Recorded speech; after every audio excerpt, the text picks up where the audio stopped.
Thank you for joining Wars of the Rosies as we continue with part 11 of The Beginning of Masonry by Frank C. Higgins. Pythagoras and Freemasonry.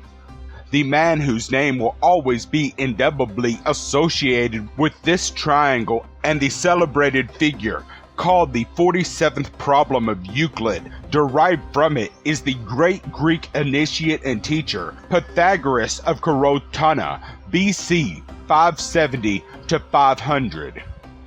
We frequently see it called into question as whether Pythagoras and his famous problem had anything to do with the foundation of Freemasonry, as the old writers on the subject claim. Personally, he wrote nothing. His principal chroniclers were Philolaus, BC 370, and Iamblichus, AD 340. He is quoted and otherwise referred to by many others, and what we learn of his philosophy from these sources indicates that the number philosophy of the Gnostic sect of the Marcionites strongly resembled it. A great revival of Pythagorean philosophy took place in Europe during the latter part of the 17th century, just at the period when Freemasonry began to attract public attention.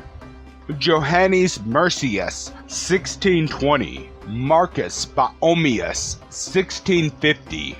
Athanasius Kircher, a Jesuit, 1660, collected and republished all the fragments they could find from the preceding authorities. If Pythagoras studied philosophy among the Median Magi at Babylon, and the records at least state that he was a pupil of the Chaldeans, he imbibed from them the pure Semitic philosophy, thus expressed in his transmitted sayings.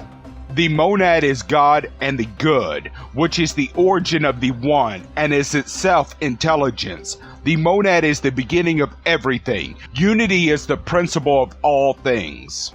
If Pythagoras was, as credibly stated, initiated into the Eleusinian mysteries in Greece, the mysteries of Isis in Egypt, and the Brometic mysteries at Elephant and Allora, India, he learned the same truth in each of these places, where the Prohita communicated to the epoch, i.e. supreme secret disclosed to the highest initiate, was always the same, viz. That there is but one God. The great crime of the ancient world was that it reserved this fact to the initiates alone and publicly taught a pantheism, which to the adepts was a veiled philosophy, while the masses viewed it as a multiplicity of independent gods and goddesses. We have archaeological remains of the highest antiquity to prove that this problem of the right-angled triangle of 3, 4, 5, of which the Euclidean figure is but one of several possible extensions, was the central symbol of the religion of widely dispersed millions during many centuries.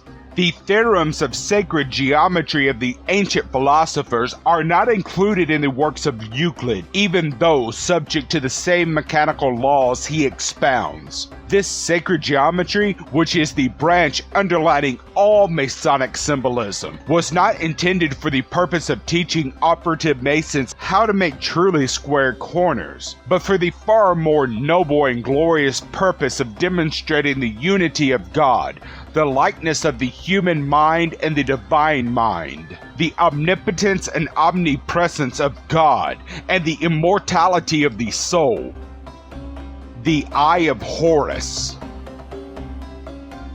Waving aside the fact that 3 is a male number because odd, and 4 female because even, 3 representing Osiris, 4 Isis, and 5 Horus, the importance of the triangle of Hieramon, which means Horus, Ammon, Hiram, is ages older than Pythagoras, as a human contemplation and co-equal with creation as a divine principle resides in the fact that it was the center, core, or nucleus of the ancient sacred philosophy to which we owe so much. Its symbol for the last 5,000 years has been an eye, now the all-seeing eye of Freemasonry. From it emanated, as a plant from a seed, the various canons of symmetry and order, such as time, space, number, and proportion, which still reign over the heart and intelligence of man. For man does not regard as beautiful that which his eyes show him, by consensus of agreement to be ugly. His recognition of the fitness of certain forms and the laws of their combinations is as much a part of nature as gravity and electricity.